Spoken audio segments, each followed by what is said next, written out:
არასამთავრობო ორგანიზაციების ნაწილი და სამოქალაქო სექტორი პრეზიდენტს, პრემიერ-მინისტრსა და პარლამენტის თავმჯდომარეს სპეციალურ მოხსენებას უგზავნიან და მათგან იმ ფაქტის დადასტურებას ითხოვენ, თუ რატომ გახდა საჭირო ენერგოუსაფრთხოების სტრატეგიული ობიექტის ამოღება არასაპრივატიზაციო ობიექტების ნუსხიდან. რა მოტივაციით გეგმავს ხელისუფლება რუსეთ-სომხეთის მაგისტრალური გაზსადენის გასხვისებას?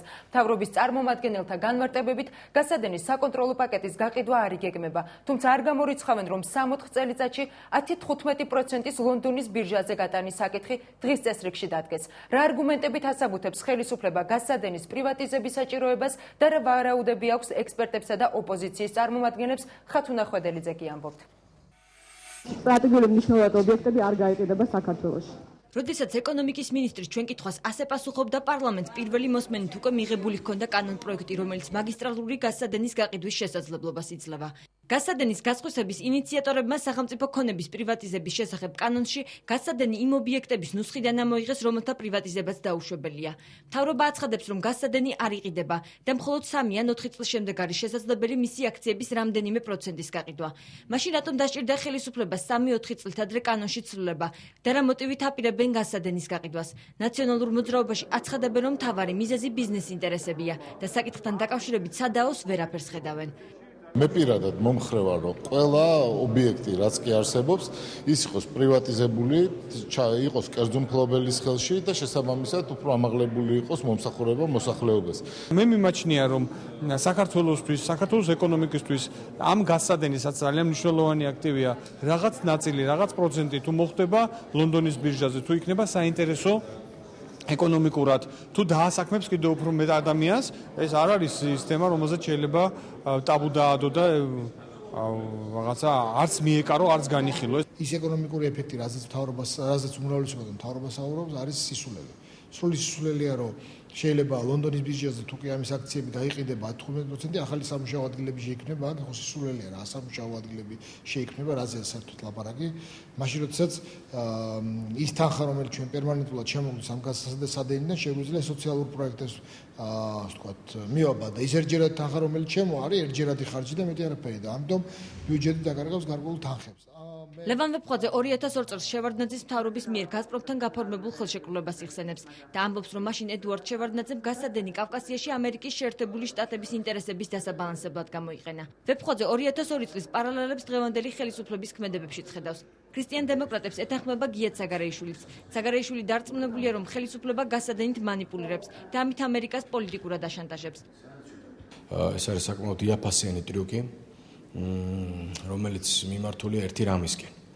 როგორმე ისევ დაიწყოს პოლიტიკური ვაჭრობა გაზსადენთან და საქართველოს სტრატეგიული დანიშნულების ობიექტებთან დაკავშირებით არა მარტო რუსეთის ფედერაციასთან და არა მხოლოდ ფულზე და მატერიალურ შემოსავალზე ქვეყნისთვის, არამედ პირველ რიგში პოლიტიკური დივიდენდებისთვის და პირველ რიგში რა თქმა უნდა ევროკავშირთან და ამერიკის შეერთებული შტატების ადმინისტრაციასთან. დღეს ეს ადამიანები, რომლებიც მაშინ უკიჟინებდნენ და ძმრად ადინეს შევარდნაძეს ამ გაზსადენის ერთობლივი მართვა გაზპრომთან, ეს ადამიანები ახლა თვითონ აპირებენ ამის გაკეთებას და გაყიდვას. ბუნებრივია, ჩნდება ეჭვი, ამათაც ხო არ დაჭირდათ, სწორედ ამ ეგრეთ წოდებული ბალანსის შეთავაზება, შეიძლება იყოს ირანული მხრიდან ბალანსი, რომ ძალიან არა ჯანსაღი ურთიერთობები გაჩნდა ირანთან, ჩვენ არა ვართ წინააღმდეგი ირანთან ურთიერთობის, მაგრამ ეს არ უნდა ხდებოდეს შენი პარტნიორების ხარჯზე, ბუნებრივია ხო, ინტერესების ხარჯზე და ეს არის მხოლოდ პოლიტიკური წინაპირობა რუსეთთან ურთიერთობის. ანუ ის რასაც ადრე არ გაძლევდით ბატონო პუტინ, ეხლა მზად ვართ ხურდაში მოვაყოლოთ ცხინვალს, სოხუმს და სხვა ყველაფერს. გაზსადენის გასხვისებით შტატების მანიპულირების ვერსიას არიზიარებს ექსპერტი სოსო ცისკარიშვილი. ექსპერტი დარწმუნებულია, რომ ამ ეტაპზე ხელისუფლება გაზსადენს მხოლოდ ერთი მიზნისთვის, რუსეთთან დიალოგის დასაწყისის წინაპირობად იყენებს. აბსოლუტურად არადამაჯერებელია მსჯელობა, რომელსაც გთავაზობს ჩვენი საპარლამენტო უმრავლესობის ზოგიერთი რუპორი და რჩება ერთადერთი შთაბეჭდილება, რომ ეხლა სასწრაფოდ გაზსადენს აქვს ერთადერთი ფუნქცია, რომელიც შეიძლება იყოს სწორედ ის წინაპირობა, რომელიც თვითონ არ არსებობს. ანუ წინაპირობა საქართველოს და რუსეთის პრეზიდენტის დიალოგისა. ხელისუფლების განცხადებების მიუხედავად, რომ გასადენის გაყიდვას ახლო მომავალში არაპირებენ, მაგისტრალს შეძენის მსურველები წინაკვირას უკვე გამოუჩნდა ყაზახური ყანსმუნაი გაზი და რუსული გაზპრომი. მსურველებს შორის მთავარი დაინტერესებული მხარე მაინც გაზპრომია, რომელმაც გასადენის შეძენის სურვილი ერთხელ 2005-2006 წლებში უკვე გამოთქვა. ერთდღიანი ვიზიტი უკრაინაში პრეზიდენტ სააკაშვილმა ვიქტორ იანუკოვიჩს 60 წლის იუბილე პირადად მიულოცა. უკრაინული მედიის ცნობით მიხეილ სააკაშვილი უკრაინელ კოლეგას დაუპატიჟებლად ეწვია. იანუკოვიჩის ადმინისტრაციის წარმომადგენლები აცხადებენ, რომ საქართველოში მოწვევა არ გამოუგზავნიათ. უმრავლესობის წევრები აღნიშნავენ, რომ მიხეილ სააკაშვილს მიწვევა ჰქონდა. პრეზიდენტის ადმინისტრაციაში მის უკრაინულ ვიზიტზე კომენტარს არ აკეთებენ. დიპლომატებს კი პირველი პირის დაუგეგმავი ვიზიტი რომელიმე უცხო ქვეყანაში წარმოუდგენლად მიაჩნიათ. დიპლომატიური ნონსენსი თუ ოფიციალური ვიზიტი ნახეთ ანა ბროლაძის სიუჟეტში. ერთდღიანი ვიზიტი უკრაინაში ოფიციალური ღონისძიებებისა და შეხვედრების გარეშე. საქართველოს პრეზიდენტმა მიხეილ სააკაშვილმა უკრაინელ კოლეგას ვიქტორ იანუკოვიჩს 60 წლის იუბილე პირადად მიულოცა. უკრაინის პრეზიდენტის ადმინისტრაციის საიტზე 9 ივლისის პრეს-რელიზებში საერთოდ არ დევს არანაირი ინფორმაცია პრეზიდენტ სააკაშვილის ვიზიტთან და შეხვედრებთან დაკავშირებით. უკრაინული პრესა კი წერს, რომ საქართველოს პირველი პირი კიევში დაუპატიჟებლად ჩავიდა. მედია უკრაინის პრეზიდენტის ადმინისტრაციის უფროსის მოადგილის ანა გერმანის კომენტარს ავრცელებს. იანუკოვიჩის ადმინისტრაციაში აცხადებენ, რომ სააკაშვილის ვიზიტი მათთვის სრულიად მოულოდნელი იყო, რადგან მოწვევა საქართველოში არ გაუგზავნიათ.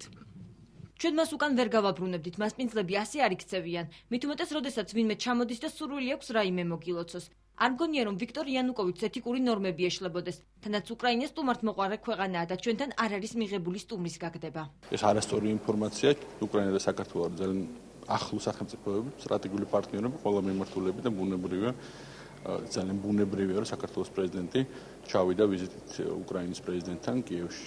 ანუ მიწეული იყო. ბუნებრივია. რო იყო მოწვეული იყო, რაც შეეხება ჯობია რომ თქვენ დაელოდოთ პრესამსახურის განცხადებას. ის უფრო კომპეტენტურია. მე ინფორმაცია შევიტყე ტელევიზიით. მანამდე უბრალოდ ვიცოდი, რომ იყო ასეთი შემოთავაზება. უმრავლესობას საქართველოს უკრაინის მჭიდრო ურთიერთობებიდან გამომდინარე პრეზიდენტის კიევური ვიზიტი არ გაჰყვირვებია. მმართველ-გუნდში ამბობენ, რომ მოწვევის შესახებ მათთვის ცნობილი იყო. იყო თუ არა პრეზიდენტი უკრაინაში დაპატიჟებული. ინფორმაციის გადამოწმება ჩვენ პრეზიდენტის ადმინისტრაციაში ვცადეთ და შეკითხვით ადმინისტრაციის უფროსის მოადგილეს ირმა ნადირაშვილს მივმართეთ. მოდით ასე დავიწყოთ, თუ ჩემგან მიგიდათ ინფორმაციის მიღება, მე არა ვარ პრესპიკერი და ინფორმაციას არ გავცემ, ამიტომ მიმართეთ მანანა მაჯგალაძე. ირმა ნადირაშვილმა პრეზიდენტის პრესპიკერ მანანა მაჯგალაძესთან გადაგვამის სამართა. მანანა მაჯგალაძე კი ამბობს, რომ ადმინისტრაცია უკრაინულ ვიზიტზე კომენტარს არ აკეთებს. კომენტარისგან თავს იკავებს საქართველოში უკრაინის ელჩი გრიგოლ ქათამაძე, რომელმაც მოგვიანებით დარეკვა გთხოვა. შემდეგ კი მაესტროს დარებისთვის აღარ უპასუხია. ბოდიშვილი ხერხს ვერ დაგელაპარაკებით, დოროსნობრებს. რამდენ ხანში გადმოგირეკოთ? საღამომდე ალბათ გამიჩნდება რა. ბატონო გრიგოლ, ერთი შეკითხვა გვაქვს სულ. ბატონი პრეზიდენტი იყო თუ არა დაპატიჟებული ვიქტორ იანუკოვიჩის იუბილეზე? მოგვიანებით გავაკეთებ ნებისმიერ კომენტარს. დიპლომატიური ნონსენსი, ასე აფასებს დიპლომატიის აკადემიის რექტორი სოსო ცინცაძე ფაქტს, როდესაც ერთი ქვეყნის პრეზიდენტი მეორე ქვეყანაში გაუფრთხილებლად ჩადის.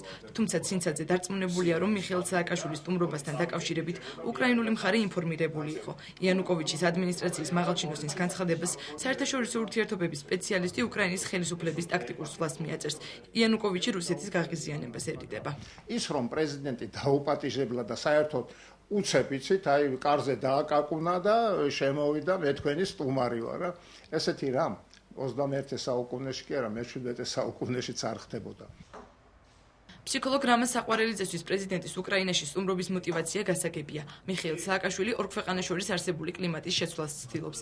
არაფორმალური გარემო და მსგავსი სპონტანური გადაწყვეტილებები კი ყინულის გალღობისთვის კარგი საშუალებაა. თუმცა რამდენად გამართლებული და შედეგის მომტანია მეზობელ ქვეყანაში პირველი პირის დაუპატიჟებლად სტუმრობა, საყვარელიძის თქმით ამას დრო აჩვენებს. საქართველოში დაბადების დღეზე დაუპატიჟებლად მიდიან, ხო?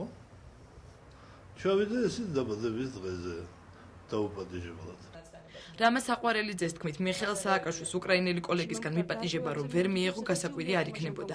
უკრაინაში ქართულ დამკვირვებლებთან დაკავშირებული სკანდალის ფონზე. მით უმეტეს რომ ახლად არჩეულმა იანუკოვიჩმა საკუთარ ინაუგურაციაზე ქართულ კოლეგას მოსაწვევი არ გამოუგზავნა.